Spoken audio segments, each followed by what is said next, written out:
Man, that was a good sermon. It sure was. Should have done that after the sermon. 'Cause this ain't going to be all right today.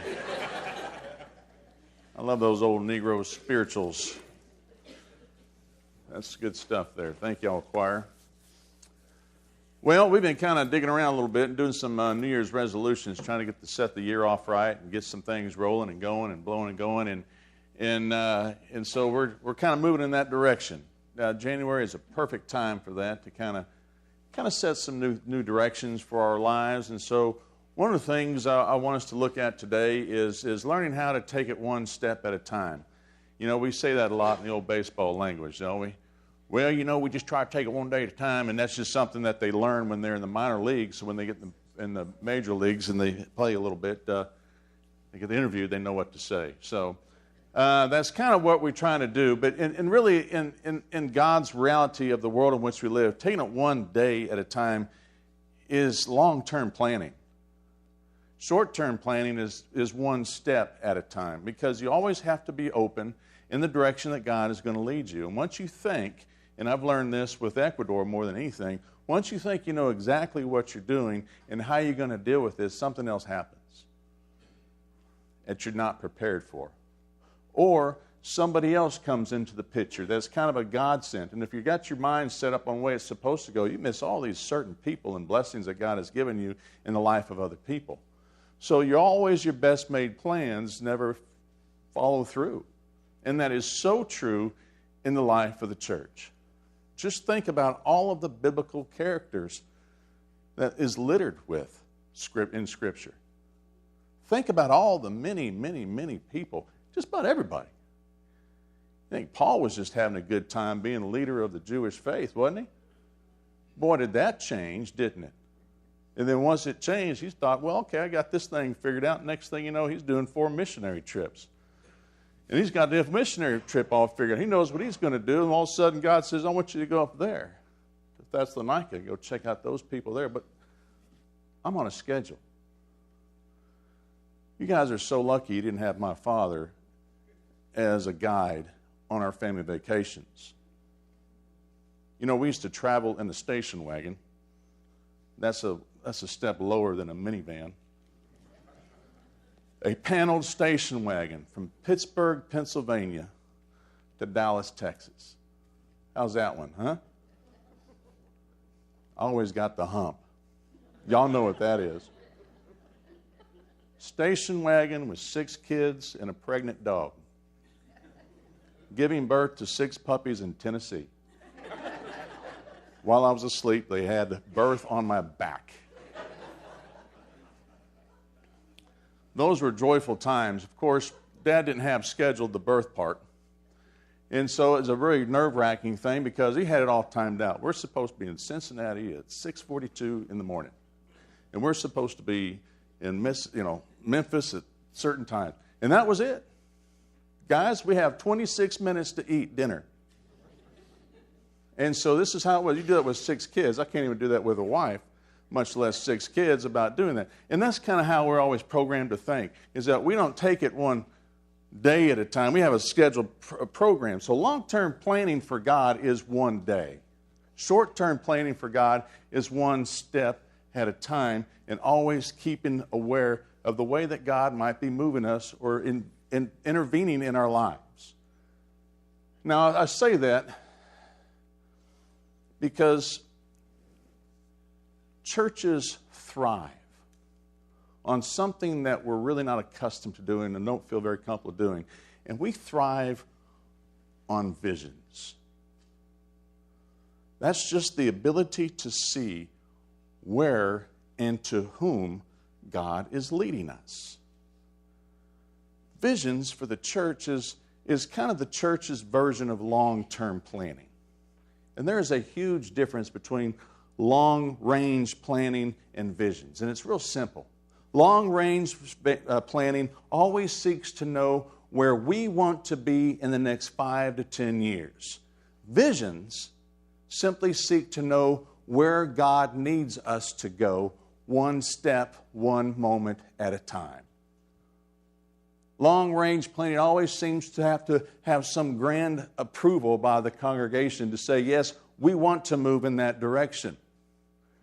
Visions are just simply seek to find faithful people who are willing to trust one another and move in the direction where God needs us to be, no matter how long it takes to get there. You know the main ingredient to visions is a word we call trust. Ever heard that word before? You can't have trust without vision, because we have to trust that God is going to lead us in the direction where God needs us. But it's a step more than that we have to trust that God will use God's people wisely. So we also have to trust each other, trust God's vision, trust God's people to guide us as a church, as a congregation, to move in the direction of God. Because if you do not have trust, that's when we start to worry, isn't it? Think about everything in your life that you worry about. It's that lack of trust. So when trust doesn't exist, we worry. And when worry takes place, we're not very patient, are we? When we're not very patient, then all of a sudden we start to panic.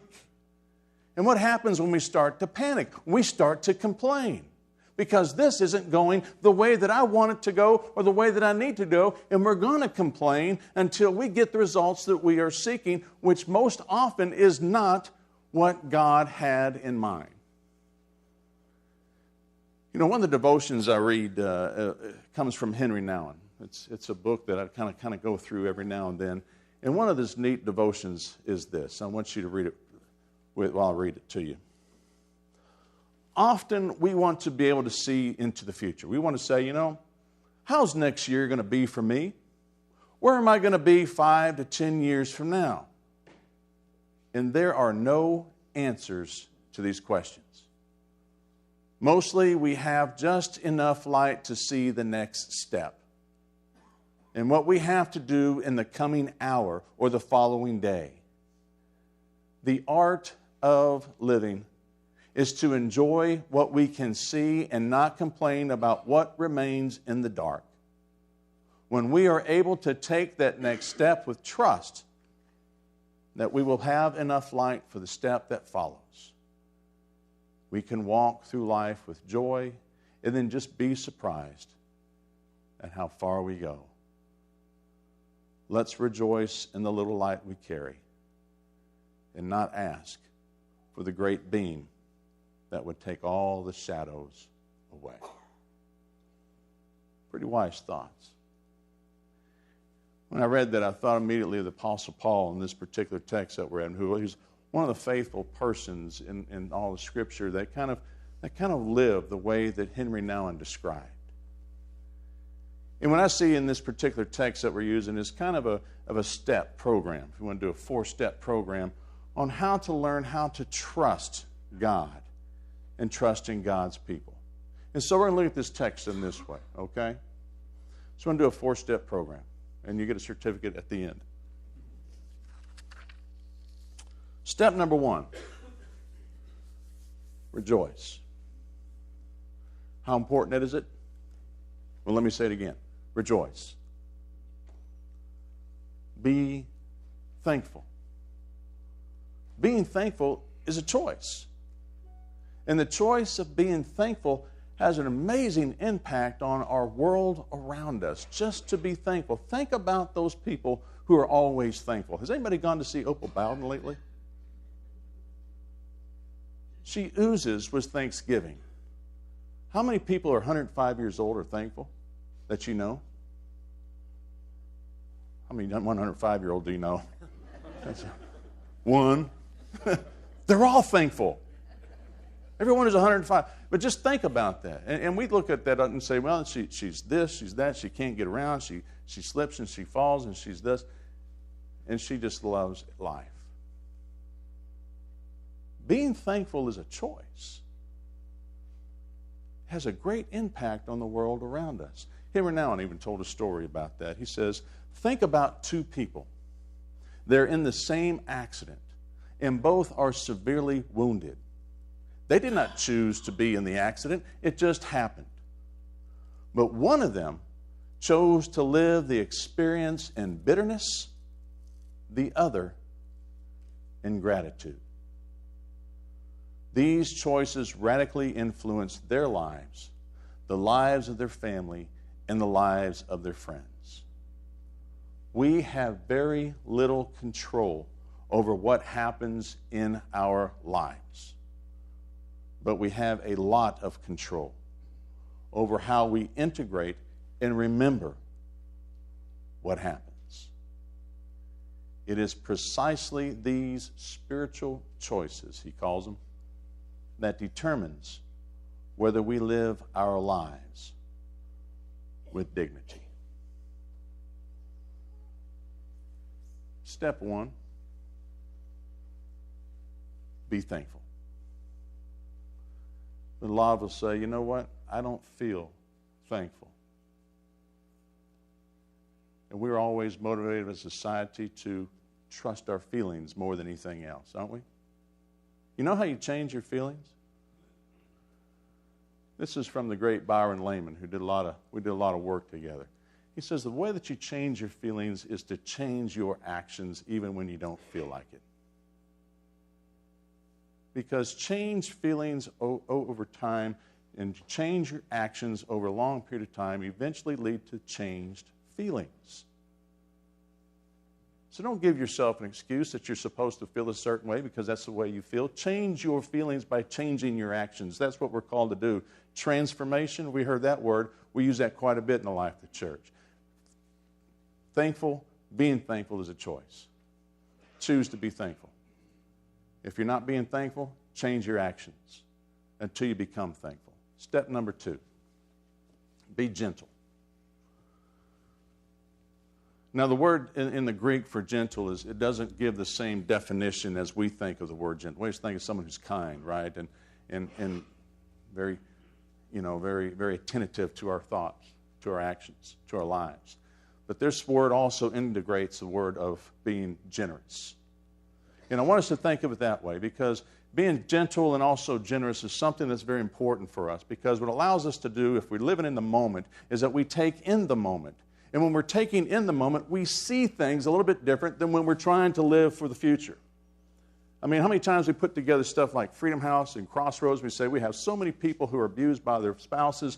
We have over 300 to 400 kids who are living in the streets or not having a home, permanent home, and everybody says what?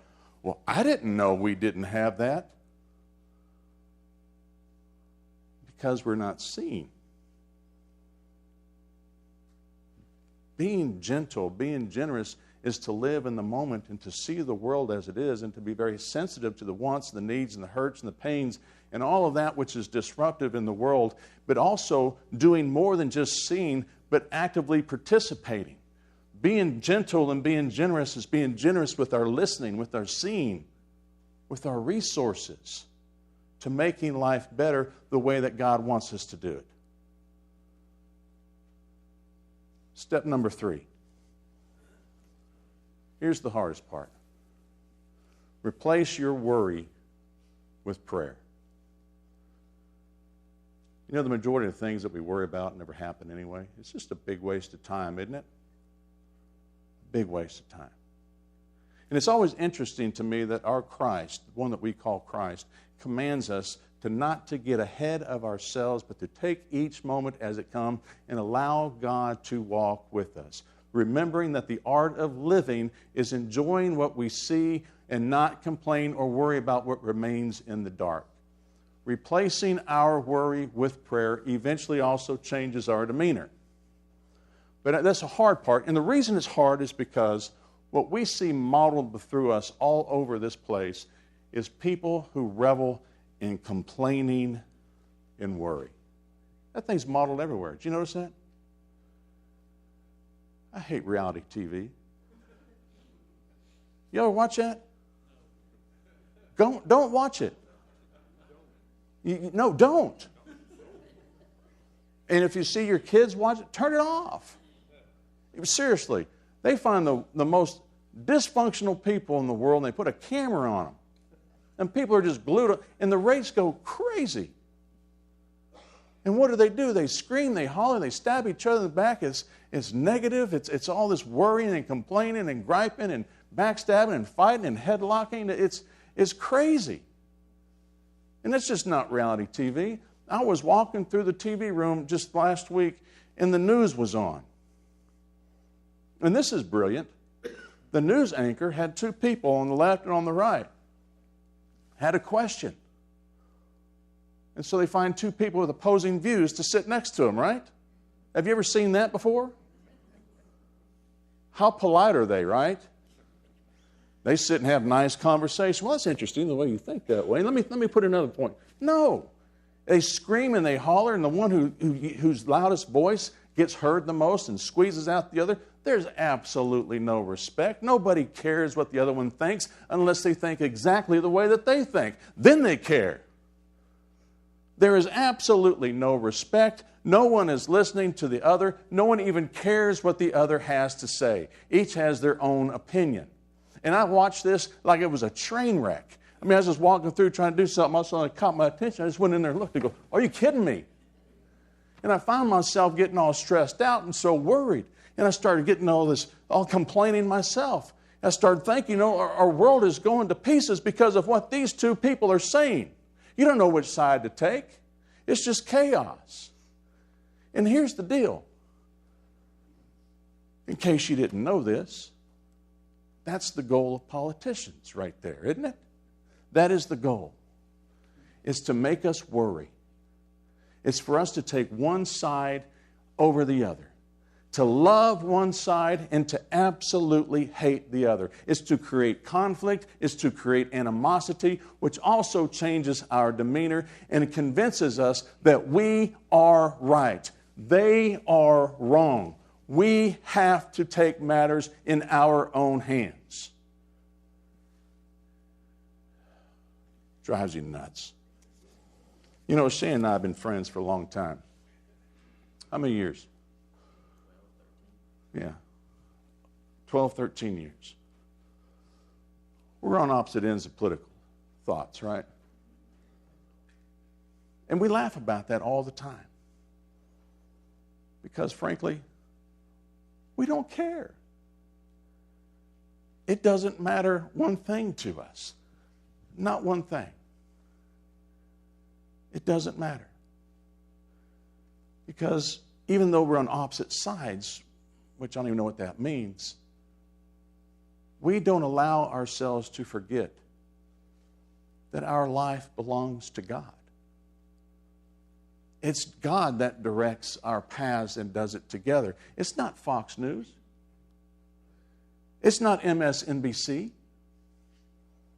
It's not the Republican Party that wants us to think that the Democrats are wrecking our country. It's not the Democratic Party that wants us to think that Republicans are destroying the world.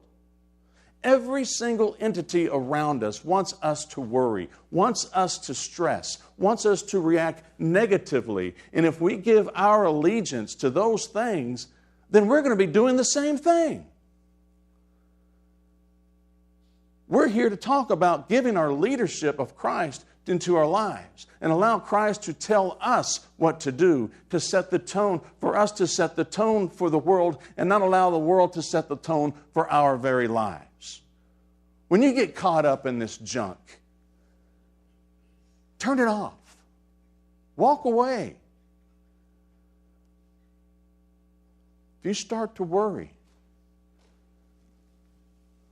step 3, replace your worry with prayer. And over time, your actions will change your feelings. Step 4, be proactive, not reactive.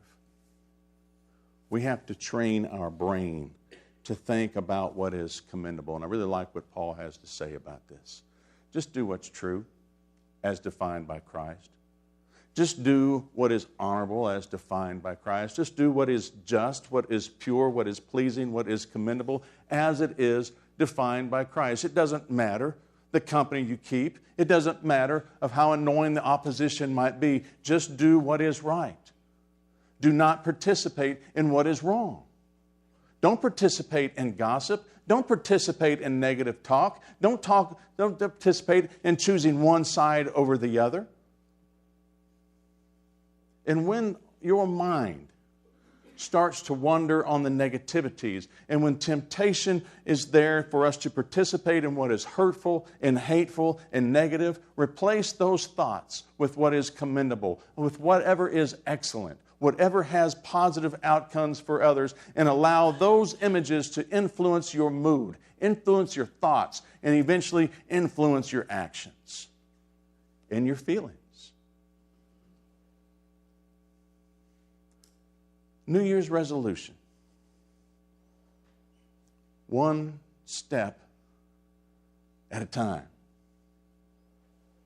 Not one decade at a time. One step at a time. Don't get ahead of yourself.